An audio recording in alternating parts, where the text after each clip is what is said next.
Your feet go. Hello! Hello! Welcome to the landing. The landing. The landing here The at the landing. Finley House. So what are we on today, honey?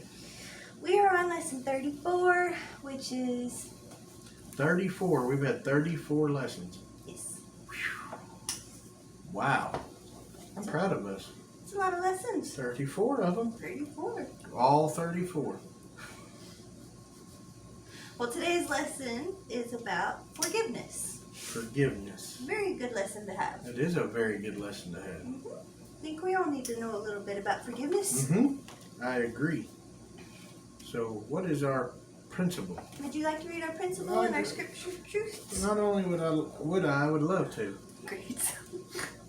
Evaluate all my relationships. Offer forgiveness to those who have hurt me and make amends for harm I've done to others, except when to do so would harm them or others. Our scriptural truths. Happy are the merciful, Matthew 5:7. Happy are the peacemakers, Matthew 5:9. Do to others as you would have them do to you, Luke 6:31. And therefore, if you are offering your gift at the altar and there remember that your brother has something against you, leave your gift there in front of the altar.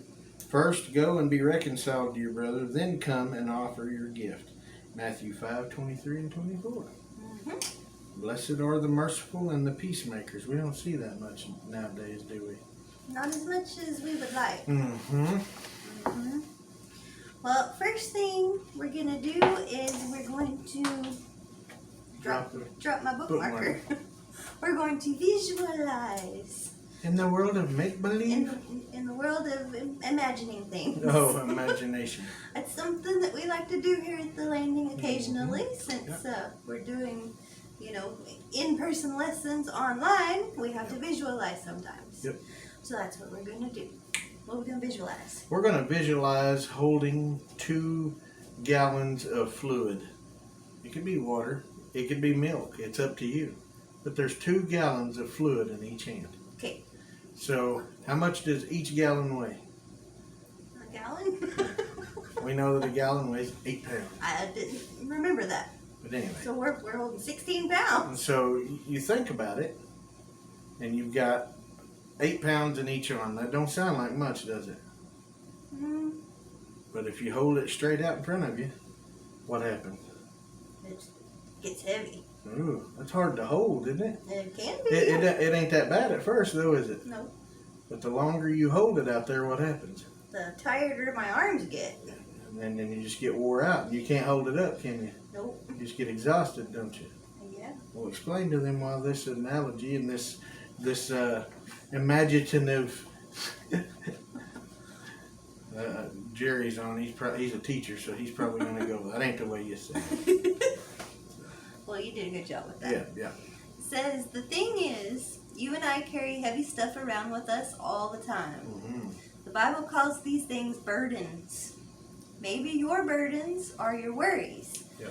Maybe you're carrying around the knowledge that you've messed up in some pretty big ways. Maybe you're lugging around a grudge against someone who's hurt you. Whatever your burden is, wouldn't it feel so much better to get rid of it? You ever had that same feeling of that dread and that burden? I have. Wrongs that I may have committed to somebody, or, I know I've hurt people's feelings just because I was tired or frustrated. Or, maybe like you said, maybe I've wronged them. And I don't know how everybody else takes things, but when I wrong somebody, I really take it to heart, and I feel like I'm carrying the weight of the world. And at first, we all do that same old response. You're like, man, you got a lot on your plate. Yeah, but I can handle it. Right? Right. I can handle it. It ain't that bad. Well, initially it may not be. But after I carry it for a while, it gets heavier and heavier. And until I'm exhausted. It can get overwhelming. Yeah. It would feel great to be free of that. That's where you was at. Yes. Well, Bobby, would you read some scripture for us? Sure. Matthew 11, 28 through 30. 28 through 30 says, Come to me, all who labor and are heavy laden, and I will give you rest. Take my yoke upon you and learn from me, for I am gentle and lowly in heart, and you will find rest for your souls. For my yoke is easy, and my burden is light. Beautiful. It is beautiful. Come to me, all of you. And I didn't say some of you are the ones I selected, or all. All. Come all who are heavy laden. Well, the question is, what does this verse tell us about Jesus's ability to help us carry our burdens? See, I flipped away from it. I knew I would. I'm sorry, honey. You whacked me. It says, come to me, all who are labor and are heavy laden, and I will give you rest. Now, what was your question again? What does it tell us about his ability to help us carry our burdens? He says, come to me, and I will give you rest. Give them to me, pretty The much. rest of it, see. Take my yoke upon you and learn from me, for I am gentle and lowly in heart, and you will find rest for your souls. For my yoke is easy and my burden is light. Right. The word also tells us to cast all our cares upon him, for he cares for us. So his ability is, him being able to take on our stuff. That's right. So we don't carry it. Right. And then we take on his. And he That's says right. his is easy He and says, light. I'm gonna trade you. Yep. We're gonna make a barter. Reminds me of that song. I'm trading my sorrow, and I'm trading my pain, and I'm laying it down for the joy of the Lord. He's saying, trade me. I'll take yours, and you take mine. And You his take is my yoke upon you. full of life and That's right. love and peace and joy. And Right. that is way better than us carrying around our grudges and our resentments and our heavy-heartedness and all that. So Right. I would so much rather have Jesus's Yoke on. upon me. Yes. Yep. Okay. It says, again, some of our burdens may be the wrong things that we have done or the wrong things that have been done to us. When we talk about forgiveness, we're really talking about two things. We're talking about our need for forgiveness, and we're talking about our need to forgive other people. Mm-hmm. It's likely that you've been hurt in your life, maybe really badly. Maybe you've been abused or neglected or made to feel inferior. Because of this hurt, you may have decided to hold a grudge against the person who has hurt you. Have you ever felt any of those things? Absolutely. Yeah. Man, more times than I can count, and for so many different people, family, friends, in the church, religious, not, you know what I mean? And, I have had so many things that's hurt me, and, it started out, I've had people that really didn't know they hurt me, but they were very, it was clear hurt, but, I noticed they didn't act any different. And the more I seen them, the more aggravated I'd get. And the more aggravated I'd get, the more it'd steal my peace. And before I know it, I could be in church with somebody. I'm just being honest here. I mean, I'm not trying to. I could be in church, and all I could think about was that offense. Yeah. That I think about not worshiping, not the Lord, not overcoming my problem, not giving, my problems to Him, not forgiving. Period. It was just, how could they do that? They sat there like they didn't do nothing wrong. And before I know it, it's just sea of thought. And it is just all it has done is exactly what it said the enemy come to do. And that's steal, kill, and destroy. He stole my thoughts. He killed my act of worship for that time. And destroyed, my mentality. Even if it were in that moment. I mean, and that's not even, there's so many other instances. I'm just talking about just one, but growing up, just people are mean to a poor heavy kid. You know what I mean? So, but that unforgiveness is like spiritual cancer.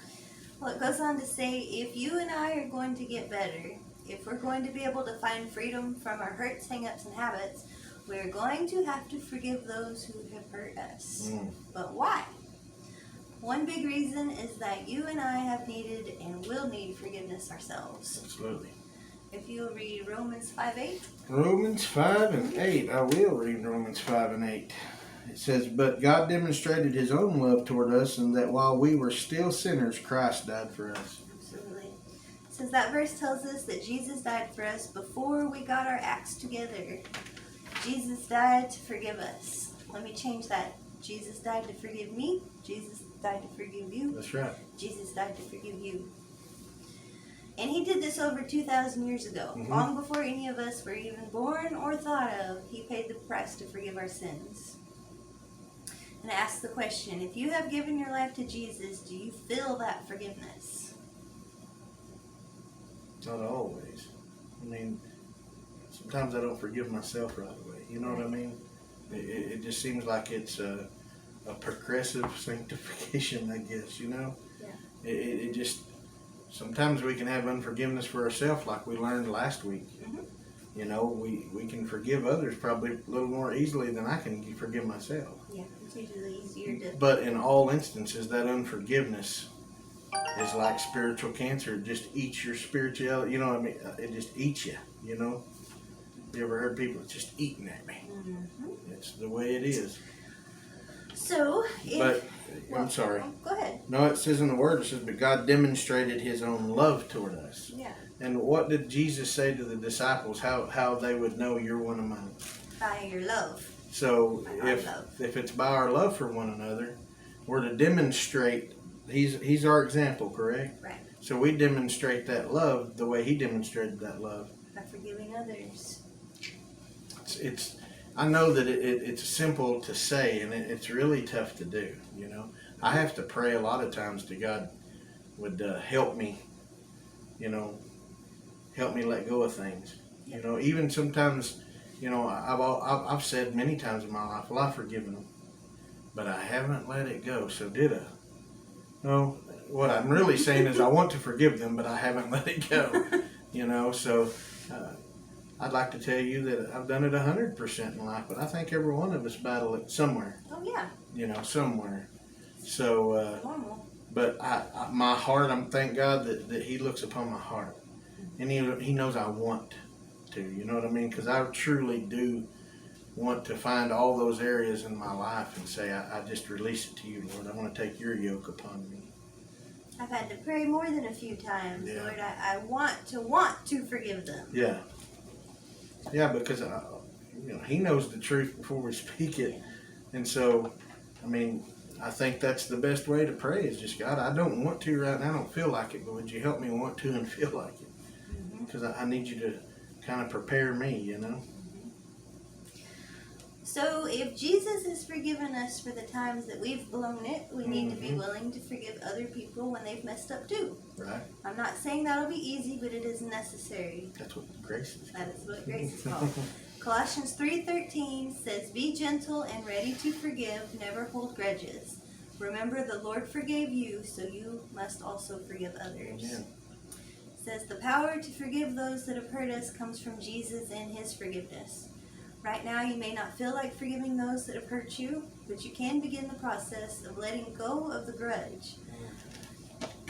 This is a good one. It is a good one. This one gets down there to the meat. You know what I mean? It touches the spots where you're like, quit meddling there. You know what I mean?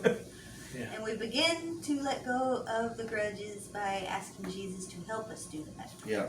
You know, because sometimes being offended, some people get so used to that they don't know what to do when they're not offended, so they hold on to offense. I mean, kind of like it's familiar. I don't know what to do without it. Right. You know, you see people like that sometimes, but I thank God that I have a heart that I want to be set free from that, and I have forgiven a lot, but I want to forgive a lot more. You know, so. But it's a lot easier knowing that Jesus already made a way for us to, go directly to Him. Lord, I need Your help with this. Can You please help me? And He's already forgiven us. That forgiveness has already been laid out for us. We just accept it. Right. You know, and I think, it's many times that when we say we got to forgive and be forgiven, a lot of people will say, well, I've heard in this religious circles, if you don't forgive, you don't want to go to hell for unforgiveness. I don't believe that's the truth. I'm saved. He knows my heart. You know what I mean? I'm just having to learn grace one step at a time, the way He shows grace. And He don't want me to live miserable in my life here, because He said He come to give an abundant life. So He doesn't want it to just keep stealing from me and my mentality and my my joy and my peace by having unforgiveness in my life. That and it steals away from the time I could think upon Him too. You know what I mean? Because I'm too busy wrapped up in that. So that's the way we believe here. Well, do you want to close us out in the Serenity Prayer? Sure. Everybody can look at the top of my shiny head there. High viscosity. God grant me the serenity to accept the things I cannot change, the courage to change the things I can, and the wisdom to know the difference. Living one day at a time, enjoying one moment at a time, accepting, hardship as a pathway to peace, taking as Jesus did this sinful world as it is, not as I would have it, trusting that you will make all things right if I surrender to your will, so that I may be reasonably happy in this life and supremely happy with you forever in the next. Amen. Amen. Appreciate y'all joining us. We always enjoy bringing the new lesson. We get just as excited to know what the next one is as you do. So. What is the next one? The next lesson number 35, is on forgiveness part What? 2. Want to make sure you get it. Of course. There's always plenty more to talk about. Yep. We'll see y'all next time. Have a good week.